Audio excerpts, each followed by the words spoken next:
हरे कृष्ण। भगवद गीता अध्याय 3 श्लोक संख्या 3। श्री भगवान उवाच लोकेस्मिन् द्विविधा निष्ठा पुरा प्रोक्ता मया नघः ज्ञान योगेन सांख्यानां कर्म योगेन योगिनाम। श्री भगवान ने कहा, हे निष्पाप अर्जुन, मैं पहले ही बता चुका हूं कि आत्म साक्षात्कार का प्रयत्न करने वाले दो प्रकार के पुरुष होते हैं। कुछ इसे ज्ञान द्वारा समझने का प्रयत्न करते हैं तो कुछ भक्ति में सेवा द्वारा। अर्जुन ने प्रश्न पूछा कि क्यों मुझे इस घोर कर्म में लगा रहे हैं? आप बुद्धियोग करने के लिए बोल रहे हैं, सकाम कर्म। तो अर्जुन को थोड़ा सा कंफ्यूजन था। दूसरे अध्याय में भगवान ने जो बताया वो क्लियर नहीं हुआ, हालांकि अर्जुन को क्लियर हो गया। हमारे लिए अर्जुन पूछ रहे हैं, प्रभु कलयुग के लोग नहीं समझ पाएंगे एक अध्याय में, आप थोड़ा विस्तार से बताइए। तो इसीलिए तो गीता का सार कहा गया दूसरे अध्याय को, हो गया पूरा, लेकिन अब उसी को विस्तार कर रहे हैं 17 नंबर अध्याय तक, और 18वें अध्याय में फिर सारांश। तो यहाँ पे भगवान कह रहे हैं, अर्जुन मैं तुमको पहले बताया कि दो तरीके हैं आत्म साक्षात्कार, एक ज्ञान और एक कर्म। यहाँ कर्म का मतलब है भक्ति, भगवान के लिए कर्म करना, जो आगे 9वें श्लोक में ये क्लियर होगा। तो देखिए, ज्ञान और भक्ति। अब कुछ लोग ज्ञान प्राप्त करते हैं, लेकिन क्या हर कोई कर सकता है? नहीं कर सकता। एक तो बहुत कष्ट लेना पड़ता है, उसके बाद ज्ञान प्राप्त होने के बाद भी व्यक्ति अगर शुद्ध नहीं हुआ, सिर्फ ज्ञान से शुद्धि नहीं होती है, तो शुद्ध नहीं होने से वो ज्ञान का दुरुपयोग होता है, या ज्ञान से वो एक स्पेकुलेशन की तरफ चला जाता है, अपने मन से सोचने लगता है, शास्त्रों को अपने मन से इंटरप्रेट करने लगता है और भटक जाता है। और इतिहास में देखा गया है, शास्त्रों में वर्णन है कि जितने ज्ञानी पुरुष थे वो जब तक भक्त नहीं बने तो माया उनको बहा ले जाती है। विश्वामित्र योगी थे भक्त बनने से पहले, बाद में भक्त बने, वैष्णव बने, पहले योगी थे। तो कैसे मेनका आ गई तो उनका जो मन जो है विचलित हो गया। लेकिन वहीं हरिदास ठाकुर, उनके पास एक वैश्या आई तो भी मन विचलित नहीं हुआ। माया देवी स्वयं आई तो भी मन विचलित नहीं हुआ। तो भक्त का सक्सेस रेट 100% है और किसी का सक्सेस रेट 100% नहीं है। तो ज्ञान योग सबके लिए है भी नहीं, भक्ति हर कोई कर सकता है। मां के गर्भ में बैठा बच्चा भी भक्ति योग कर सकता है। अगर मां जप कर रही है, भागवत सुन रही है, हरिनाम कीर्तन कर रही है, प्रसाद पा रही है, तो भक्त को क्या मिल रहा है? बच्चे को क्या मिल रहा है? भक्ति मिल रही है। ज्ञान नहीं कर सकता तो बचपन से नहीं, जन्म लेने से पहले से ही वो जो है भक्ति कर सकता है। और भक्ति सरल है और सर्वश्रेष्ठ है। सरल का मतलब ये नहीं कि डाइल्यूटेड है, नहीं।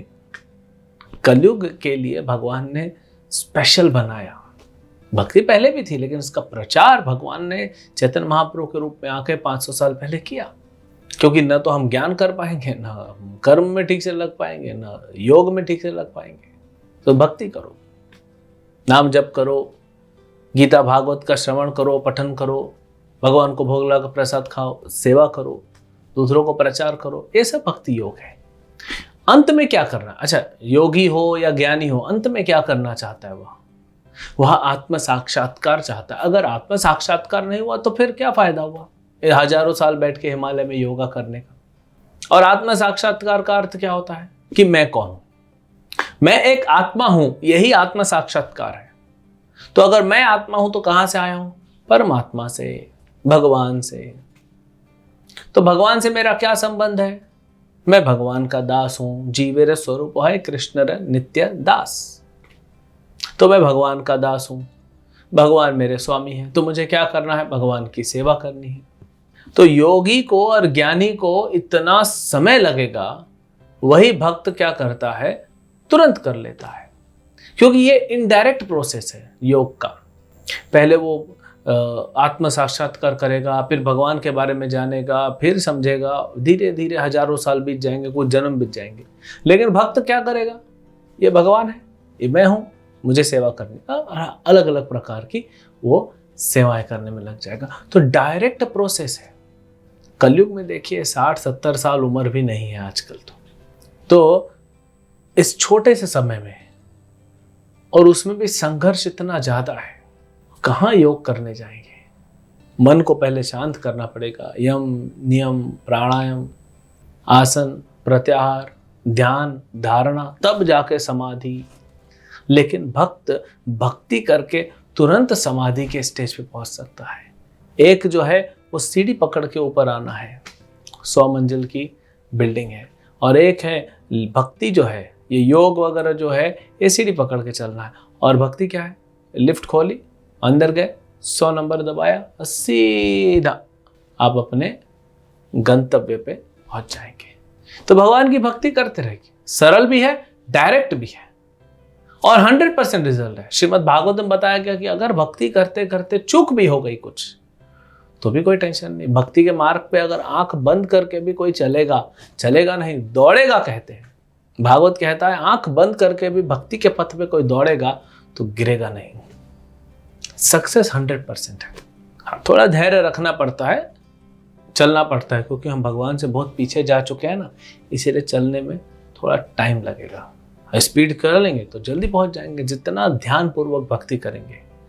हरे कृष्ण महामंत्र का जप करना, गीता भागवत का पढ़ना, श्रवण कीर्तन करना, भगवान को भोग लगा के प्रसाद खाना, परिवार वालों के साथ बैठ के थोड़ा कीर्तन करना, कथा करना, मंदिर में जाना, सेवा करना, दूसरों को भक्ति से जोड़ना, यही तो सब भक्ति क्या है।